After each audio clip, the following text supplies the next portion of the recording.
So next is that Java programming language is simple programming language, and why we are saying that, because मतलब ऐसा है क्या फिर सीखना एकदम आसान है? सो ऐसा नहीं है, जावा बहुत बड़ी है, ठीक है। लेकिन अगर आप कोई बिगिनर है और आप प्रोग्रामिंग लैंग्वेज पढ़ना चाह रहे हैं, ठीक है, so for that Java is quite simple language. Why? अब सिंपल लैंग्वेज ये नहीं बोल रहे हैं हम कि भाई पाइथन के जैसा इसमें बिल्कुल सिंटैक्स को फॉलो नहीं करना पड़ता है ज़्यादा, ठीक है।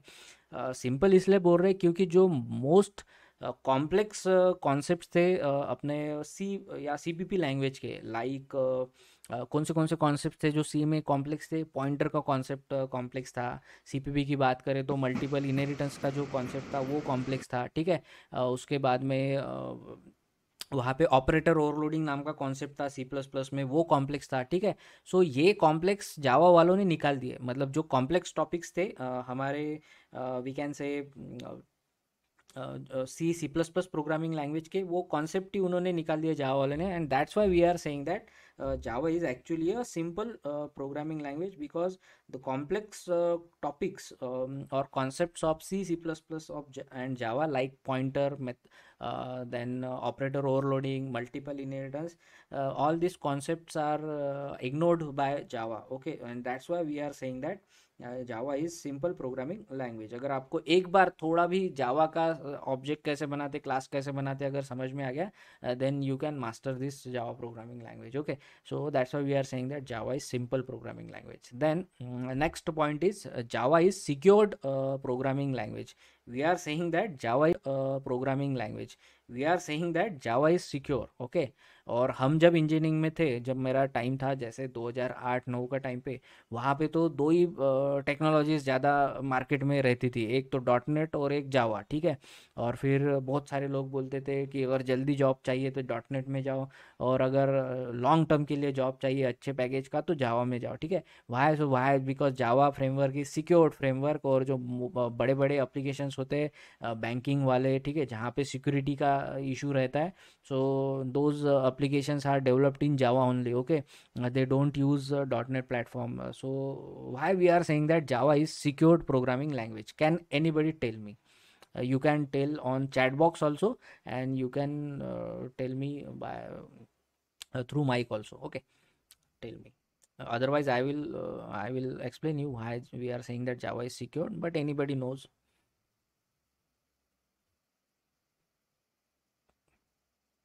ठीक है, ये सब क्वेश्चन पूछे जाते हैं इंटरव्यू पे, इस वजह से हम इसके ऊपर टाइम ले रहे हैं थोड़ा, है ना।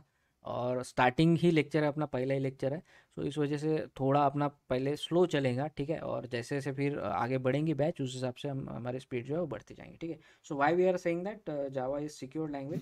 Sir, because it does not support pointers. हाँ, yes, you can say that. Actually in pointer what actually happens, अगर आप जाओ पॉइंटर का डेफिनेशन याद करेंगे, so we are saying that pointer means it holds the address of another variable, ठीक है। सो pointer एक ऐसा वेरिएबल होता है जो किसी वेरिएबल का एड्रेस होल्ड करता है, ठीक है। यानी अगर थोड़ा सी का अगर आप याद करें, सपोज मैंने कहा है कि ए की वैल्यू 10 है, सो आपको पता था कि ये ए जो है वो मेमोरी में कहीं ना कहीं स्टोर्ड होगा वेरिएबल, सपोज इसकी वैल्यू 10 स्टोर्ड होंगी, और ये ए को जो है वो कुछ ना कुछ एक मेमोरी एड्रेस रहेगा, सपोज 1001। सो अगर मैं एक आधा कोई ऐसा पॉइंटर वेरिएबल बनाता था एंड पी, ठीक है, और फिर बोलता था मैं p equal to address of A, so क्या होता था, ये जो p वेरिएबल है इसको हम पॉइंटर वेरिएबल कहते थे, और p की जो वैल्यू है वो रहती थी address of A. So address of A क्या है? 1001। सो 1001 जो है वो p में स्टोर होता था। सो अगर मैं प्रिंट करूँ p को, सपोज मैं अभी यहाँ पे प्रिंट करूँ p को, सो क्या प्रिंट होगा? 1001। मतलब क्या कि अगर पॉइंटर का कॉन्सेप्ट आप यूज़ कर रहे हैं, सो पॉइंटर वेरिएबल के थ्रू आप मेमोरी का जो एड्रेस है उसको एक्सेस कर सकते हैं, और अगर मेमोरी का एड्रेस आपको मिल गया तो उस एड्रेस पर से आप बाकी एड्रेस को भी आइडेंटिफाई कर सकते हैं उस मेमोरी के, और वहाँ से कुछ दूसरा डेटा जो है वो क्या बोल सकते हैं उसको एक्सेस कर सकते हैं। सो सिक्योरिटी का पॉइंट चला गया, अगर एड्रेस ही पता चल गया सामने वाले को मेमोरी के ब्लॉक्स में क्या क्या एड्रेस है, सो एड्रेस की वजह से फिर वो बाकी डेटा को क्या कर सकता है? एक्सेस कर सकता है। सिक्योरिटी पॉइंट ऑफ व्यू की बात कर रहा हूँ। सो दैट्स वाई जावा ने वो पॉइंटर वाला कॉन्सेप्ट ही हटा दिया, जहाँ पे किसी को एड्रेस पता चले वेरिएबल का, okay. And that's why we are saying that Java is secured language, ठीक है। अनदर इज, सिक्योर क्यों बोल रहा हूँ मैं? Because there is no use of pointer, ठीक है। बिकॉज यहाँ पे किसी को मेमोरी का एड्रेस ही नहीं मिलेगा क्योंकि पॉइंटर का कॉन्सेप्ट नहीं। तो इस हिसाब से हम जैसे यहाँ पे ये 101 जो एड्रेस था ए का वो एक्सेस कर पा रहे थे पी के थ्रू, पॉइंटर वेरिएबल के थ्रू। सो अपने को एक्सेस मिल रहा था मेमोरी को, मेमोरी का एड्रेस अगर पता चला तो। सो इन्होंने पॉइंटर ही निकाल दिया जावा वालों ने। So we are saying that no pointer in Java programming language, so there is no memory access to anyone, okay, through pointer variables. So that's why this is one point because of which we can say that Java is secure language, okay. Next point is जो जावा programming language है वहाँ पे हमारा जो ये basically ये जो byte code है जिसको हम डॉट क्लास फाइल बोल रहे थे, ठीक है। सो ये डॉट क्लास फाइल जो एग्जीक्यूट करता है हमारा जावा का इंटरप्रेटर, जो कि इनसाइड रहता है जेवीएम के, ठीक है। सो जेवीएम के अंदर एक सॉफ्टवेयर होता है जिसको कहा जाता है, मतलब एक फाइल होती है जो एग्जीक्यूट होती है इंटरनली, उसको कहा जाता है बाइट कोड वेरीफायर। इसको कहा जाता है बाइट कोड वेरीफायर। सो बाइट कोड वेरीफायर क्या करता है कि आपको पता है, मैंने आपको एक्सप्लेन करके बताया कि जावा की जो डॉट जावा फाइल है वो कन्वर्ट होती है डॉट क्लास फाइल में जिसको हम बाइट कोड कहते हैं, और वो बाइट कोड कहाँ पे भी एग्जीक्यूट होंगे, ठीक है। सो सपोज आपने विंडोज़ के मशीन पे कोड लिखा, उसको कंपाइल किया, बाइट कोड में कन्वर्ट किया, और सपोज वो क्लास फाइल अगर आप एग्जीक्यूट करना चाह रहे हैं लिनक्स पे या कोई दूसरे ऑपरेटिंग सिस्टम पे, ठीक है। सो वहाँ पे जो जेवीएम होगा जिसमें जो जावा नाम का इंटरप्रेटर होगा जो आपकी byte code that is dot class file को एग्जीक्यूट करेगा, वो एग्जीक्यूट करने के पहले एक बाइट कोड वेरीफायर नाम का सॉफ्टवेयर रहेगा। वो आपकी बाइट कोड को क्या करेगा, चेक करेगा कि whether there is any malfunction program is attach to that class file और नॉट। मतलब कोई वायरस वाली फाइल उस बाइट कोड के फाइल को अटैच तो नहीं है, सो दैट कि मेरी सिस्टम खराब हो जाए। ये चेक करने के लिए जेवीएम में एक बाइट कोड वेरीफायर नाम का कॉन्सेप्ट होता है, और वो आपकी बाइट कोड को, जो फाइल है, जो डॉट क्लास फाइल है, जो इंटरप्रेट होती है, जो एग्जीक्यूट होती है, जो हमें आउटपुट देती है, उसको एग्जीक्यूट करने के पहले, उसका आउटपुट देखने के पहले वो उसको वेरीफाई करता है बाइट कोड वेरीफायर नाम के सॉफ्टवेयर के थ्रू, कॉन्सेप्ट्स के थ्रू, ठीक है। और दैट्स वाई हमारी क्लास फाइल पहले चेक की जाती है, उसमें कोई वायरस वाली फाइल वगैरह कुछ उसमें गलत कोड अटैच है या नहीं, और अगर गलत कोड अटैच है तो वो उसको एग्जीक्यूट नहीं करेगा, उसको रिस्ट्रिक्ट करेगा। And that's why we are saying that Java is a secure programming language, okay. So this is the point, ठीक है। उसके बाद में यहाँ पे हमें कुछ और कॉन्सेप्ट्स मिलते हैं जावा में जो हमें सी में नहीं मिलते थे, and that concept is known as access modifiers, ठीक है। एक्सेस मॉडिफायर्स आपने को यहाँ पे कॉन्सेप्ट मिलते हैं जो कि अपने यहाँ पे रहता है public, private and suppose protected, ठीक है, ठीक है। सो ये तीन एक्सेस मॉडिफायर मिलते हैं अपने को जावा में।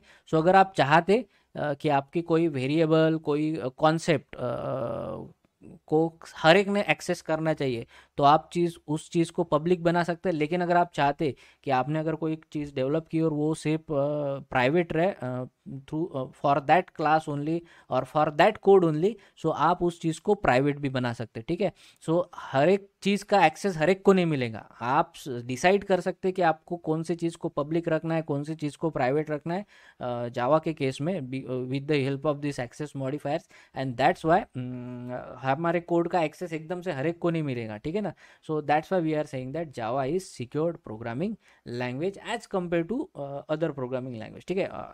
Yes, now next is Java is object oriented programming language. ये तो हमने सबसे पहले देखा है कि जावा एक pure object oriented programming language है। मतलब इसमें आप एक सिंपल सा कोड भी लिखेंगे तो वो आपको क्लास और ऑब्जेक्ट के टर्म्स में ही लिखना होता है, ठीक है ना।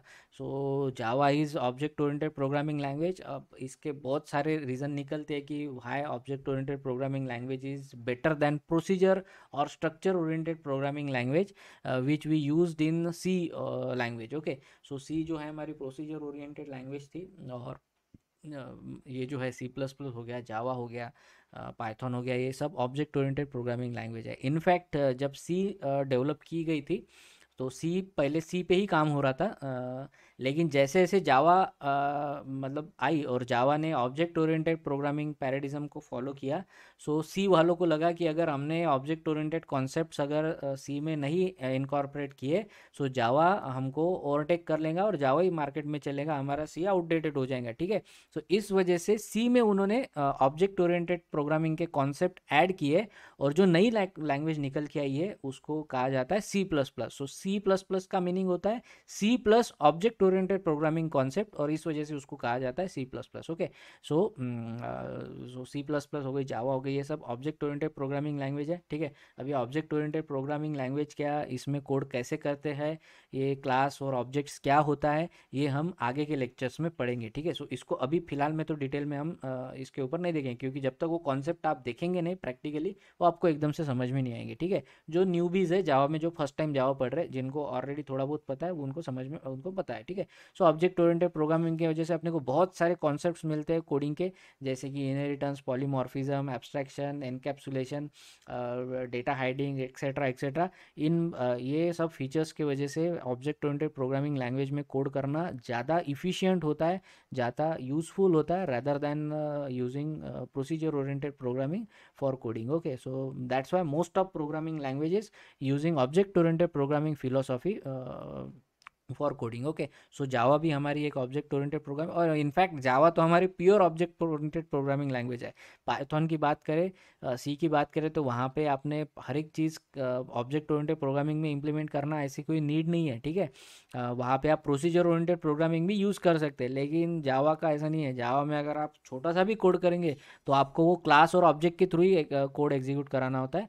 So Java is purely object oriented programming language. So इस वजह से अगर कहीं आपका इंटरव्यू चल रहा है ऑब्जेक्ट ओरिएंटेड प्रोग्रामिंग रिलेटेड, सो वहाँ पे ज़्यादातर क्वेश्चन पूछे जाते हैं जावा के ऊपर, because Java is pure object oriented programming language. So वो क्यों है, कौन से